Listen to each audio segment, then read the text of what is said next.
યજ્ઞમાં આવીને જુએ છે તો પોતાના પતિનું સ્થાપન નથી. એકદમ ક્રોધ આવી ગયો માં ભવાનીને. આંખોમાંથી અગ્નિની જ્વાળાઓ છલકે છે. પોતાના પતિનું અપમાન સહન ન થયું. 13 શ્લોકમાં ભાગવતજીમાં વર્ણન કરી અને માં ભવાની સભાસદોને સંબોધન કરી અને બોલી રહ્યા છે.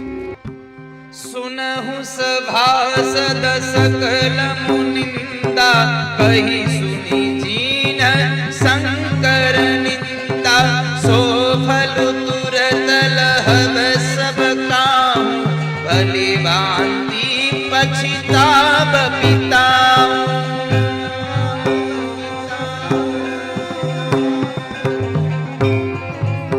સાંભળો સભાસદો, જેને જેને શંકરની નિંદા કરી છે